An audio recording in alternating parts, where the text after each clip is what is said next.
Welcome to Gospel Tangents, the best source for Mormon history, science, and theology. I'm Rick Bennett. A lead scroll was found in an old cabin down on the Arizona border. It's known as the Dead Lee Scroll. Steve Mayfield will tell us more about this. Is it a forgery or is it real? Is it a confession by John D. Lee implicating Brigham Young in the massacre? We'll learn more about this in our next conversation. I also want to remind everybody that's listening to this on my podcast, you may want to check out the YouTube version of this because I have some photo of Lee's Ferry's cabin and also the actual scroll. So it's pretty cool. You should definitely check it out. Now back to our conversation. I also want to remind everybody, please sign up for our newsletter. If you want to learn some behind-the-scenes things here at the podcast, maybe I'll even give you some of my thoughts on certain things. So please subscribe at gospeltangents.com/newsletter, and I'll try to send that out every week or so and give you some behind-the-scenes things. Now back to our conversation.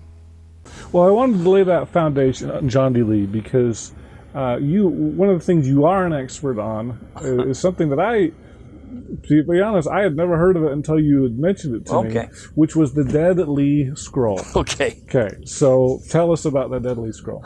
First of all, I want to do a disclaimer here. I don't consider myself an expert, Hoffman expert. It's been applied to me. I kind of tagged my wagon on to George Throckmorton, who you interviewed. Mm-hmm. He's been kind enough to include me in stuff. I've assisted him in some things. Well, one of the documents or artifacts that came up in 2002 was a lead plate they found down in Lee's Ferry, and it's been given the nickname of Dead Lee Scroll. Will Bagley gave it that name. Okay. It's a piece of lead, very thin, so it's not hard thing, that has an inscription written by John D. Lee showing that suggesting Brigham Young and George A. Smith, who was an apostle back at that time. Mm-hmm. Who St. George is actually named after. Yes. Mm-hmm. A cousin of Joseph Smith, did authorize the Mountain Meadows. Well, right during the Olympics, they find this artifact in Lee's Ferry. Now, this fort was run down. It was locked up. You couldn't just walk in and do it, and it was dirty and filthy. So this gentleman named Alan Malmquist, who was a school teacher in that area at the time, but also on his off time was a park ranger for the National Park Service. He was the interpreter, which is the historian down there.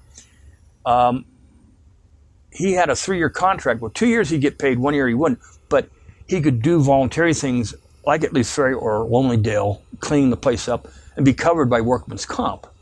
Well, he's in there cleaning up because they had dirt up to here and bat droppings and rat droppings, so he's in there cleaning, and all of a sudden he comes across this thing rolled up. He opens up and starts reading. John D. Lee, whoa, that has something to do with it.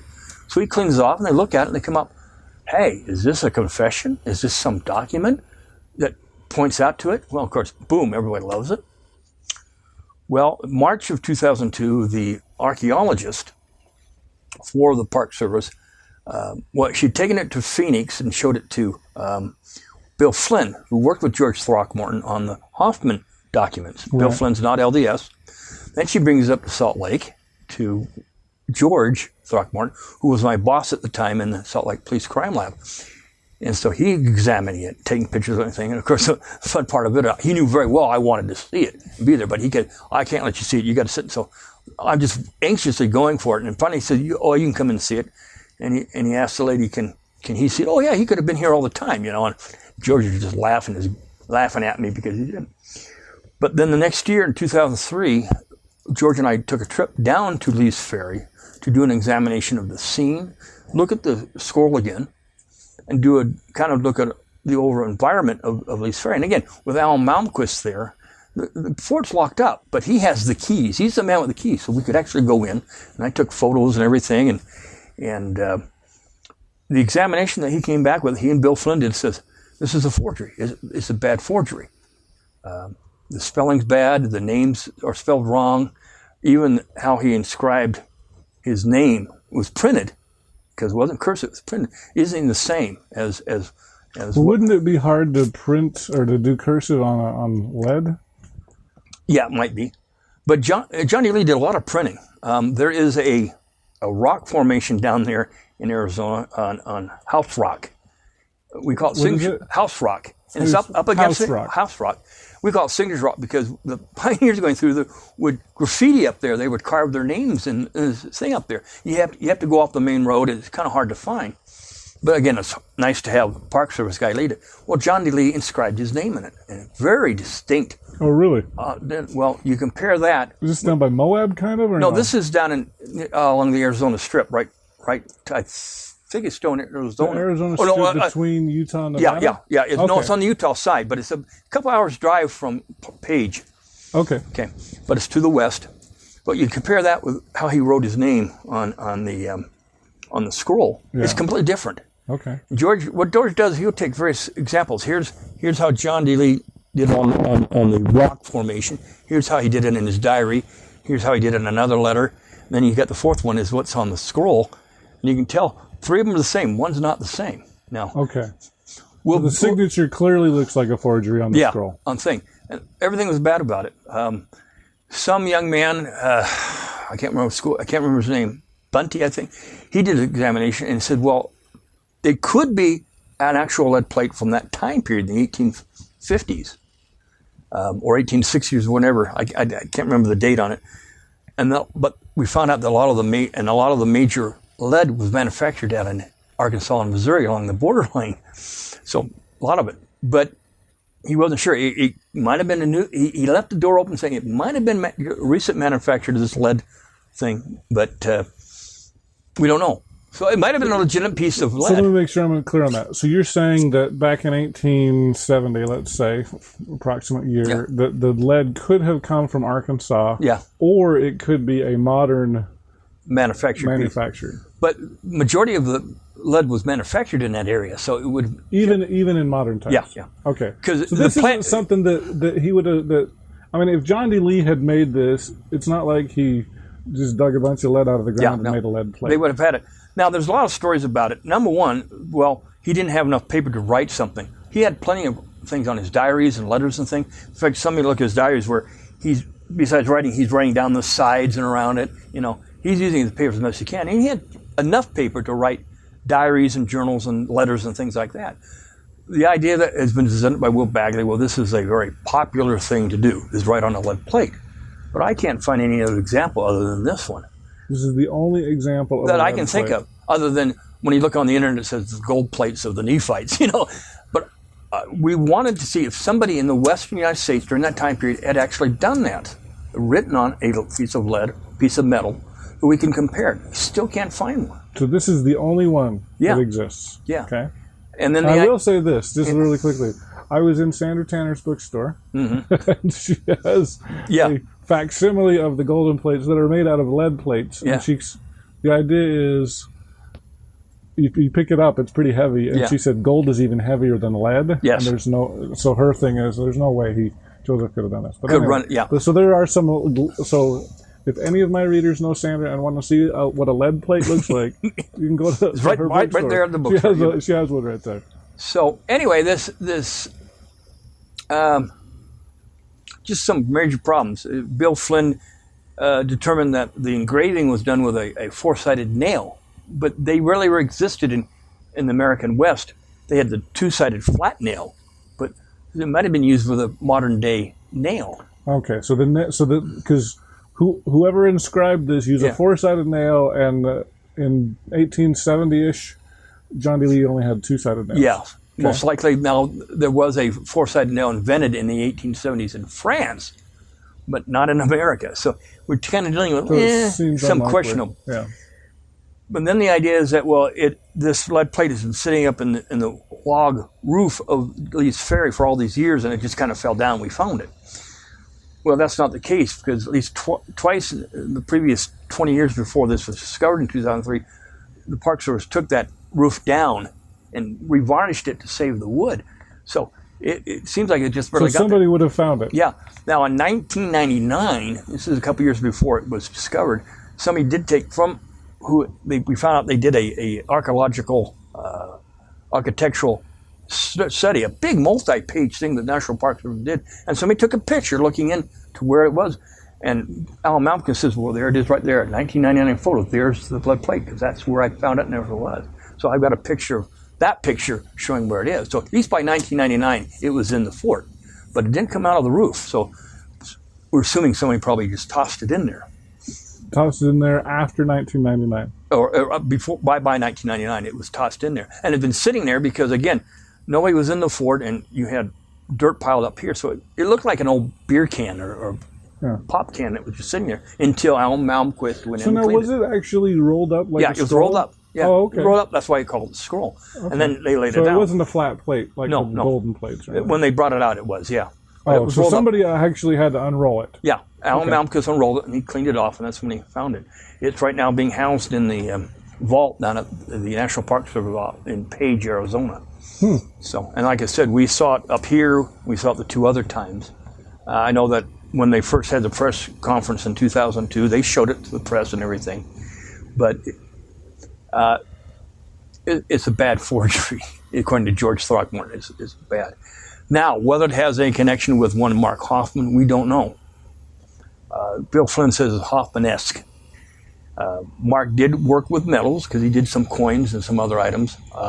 It was controversial. It was Mormon related. But that's all we got. Now, back in 2002, 2003, I wrote Mark Hoffman when he was in the Point of the Mountain prison 3 different times. I point blank asked him, Mark, did you have anything to do with this? I never got an answer from him. He doesn't have to answer me. He doesn't respond to anybody, I've heard. Yeah. Well, few people he has, but rare. Really? He has answered some letters. Jack Ford, who was a reporter for the Deseret News during that time, later became the spokesman for the prison. Mm-hmm.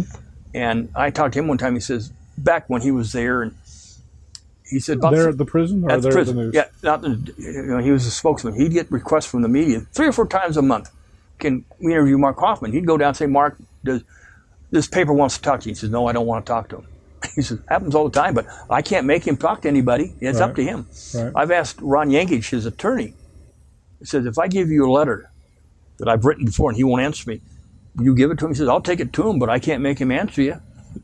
And I think Ron doesn't even think he's his attorney, other than, well, when Mark talks to me, I'll give him some advice, but, I'm not going to make my millions off of being his attorney.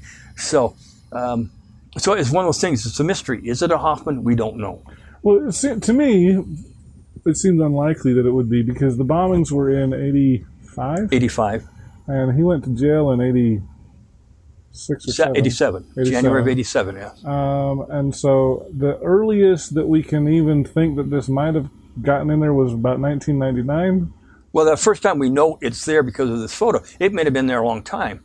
But so we have a photo in 1999 that was a photo of just of the interior of Lee's Ferry, but it's Al Malmquist, who found it, says that's it right there in that photo. So we know at least by 99 it was in the fort. It could have been there a lot longer. Oh, okay. Okay, but Bill... So it could have been sitting there for 15 years. Yeah, I might have just got there. I asked Shannon Flynn about it. He says, well, as far as he knows, Kirk Bench may have said the same thing. I can't remember, either Shannon or Kurt, that we don't know of Mark ever being down in that side of the state. If we could prove that, here's a receipt from the motel in Page during that time period, wouldn't that be great? But we don't. So we don't know if he went down there. So, and here's the thing. It doesn't have to necessarily be Mark Hoffman that did it. It could have been somebody else. It could have been somebody else who's just, Mark wasn't the first one to do forgeries. He wasn't the one who invented it. He perfected it in a long ways, but there are people, and it's been surmised, and I agree with this idea that there's somebody out there learning from Mark Hoffman's mistakes, and they're going to improve. Yeah, well, I mean, I'm talking with George. He's authenticated Babe Ruth jerseys that have been fake, and a lot of stuff. It just so there's a lot of forgers out there. Yeah, I just say that Mark improved. He studied up on it. He read about it and improved on that. Mm-hmm. His mistake was, but he got to a point where he got sloppy too. But people wanted so bad to believe what he had was real. They would overlook stuff. As Dean Jesse told George one time, why would anybody want to forge a document? Well, another movie quote. Why would Mark want to do forgeries? Well, why? A line from Smoking the Bandit. Burt Reynolds is talking to his friend, right, about why we're going from Atlanta, Georgia to Texas to bring some beer back. Why are we doing this? He says, for the all-American life. For the money, for the glory, and for the fun, but mostly for the money. That's Mark Hoffman. Oh, yeah. You read his story.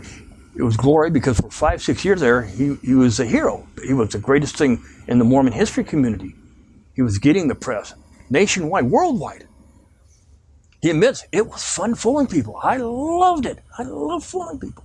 And the money was good, except the fact that Mark had a problem. He didn't know how to finance himself well. He spent money he didn't have. That's why he was borrowing money and bouncing checks all the time. And that was his mistake. If Mark had stayed away from the controversial stuff and just said, well, here's an autograph by Joseph Smith or Brigham Young, if he kept doing it, he'd still be doing it today. But he got in the controversial stuff. And he tried to go for the There's more money in that. Yeah, opus, the greatest thing here, which was the Oath of the Freeman.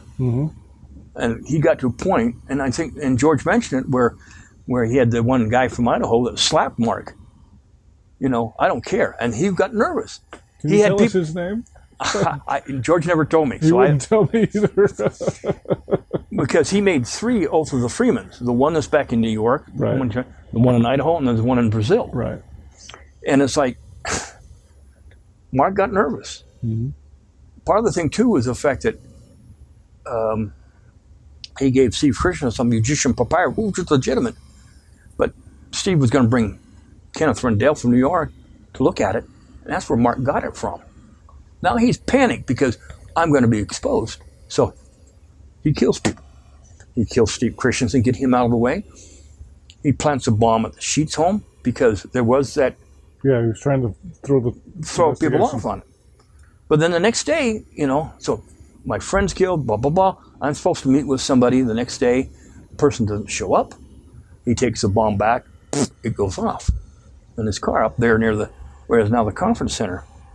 And what burned him is the fact he thought he could fool people. But this time he says, oh, I got in the car, shut the door, and the bomb went off on me because I just found it there. And the IETF guy says, if that door was shut, you'd be dead. But the door was still open, it just blew you back out. Saved your life. So right off the bat, they're saying, something's not right here. Then they find the bomb parts for the other 2 were the same ones in his one. Same bomb. Well, and George told me there were bomb components in the trunk, which Yeah. I didn't know that either. So yeah, there was just, when the actual scientists or professionals start looking into it, you can't fool us. You can fool the media, you can fool historians, you can fool collectors, but Right. Well, he goes up to the hospital and he lawyers up on him because the nurse kind of, you know, so he's stuck there. But one day it was, the bombs had something to do with the Christensen Sheets business dealings. Next day, boom. And at first, of course, law enforcement weren't buying into the documents, but the media was, what's Steve Christensen and Mark Hoffman? Well, it's the salamander letter. And so they're pushing that idea, you know, and what happens? And of course, then Dean Jesse's the one that calls George. George was working for the Attorney General's office, Wilkinson, and says, well, you're the document guy because you've been trained to do forensic stuff. Can you come take an hour or so and teach me how to do this? No. It takes 3 years. I can't do it. But he gets interested. He starts looking at this stuff. So he gets permission from Wilkinson to go work for the county attorney's office. Who's Wilkinson? Ernest Wilkinson Jr. Oh, Junior. Okay. Junior. Okay. He was Attorney General for the state for a while. Oh, really? So the former BYU president's son was Attorney General in the state back at that time. Oh, I did not know that. Yeah. Wow. So Ernie Jr. said, okay. So George gets hired with the county attorney, before they became district attorney, working for Ted Cannon. And then after a few months, Ernie said, I want you back. Well, I got a lot of work here because I got all these documents. And says, well, I'll quit the AG's office, I'll come work there. So now he's hired on as an investigator to work with the documents. He brings in Bill Flynn because in forensic, you always try to have 2 sets of eyes on things. So he works on all these documents. Now, I don't know if George told you the problem they had with the church overseeing documents. Yes, he did. Okay. The fact is they had to do an end run to Other Oaks to get permission. Did he tell you about our lunch we had with him, with Other Oaks? No, he didn't tell me about the lunch. Every couple of months, I meet with George at our local Mexican restaurant, and we just talk about things. Hoffman comes up. Well, back in November, we met at this restaurant, and Kirk Bench came with us. So now you got me, my brother, Kirk, and then what we talk about, not talking about the weather or the sports. We're talking about Hoffman. Well, George rehearsed this story about doing an end run, getting permission, or Elder Oaks pushing through so they could look at these documents that the church had acquired from Hoffman. Now, Kirk had never heard that story, so that's a different story.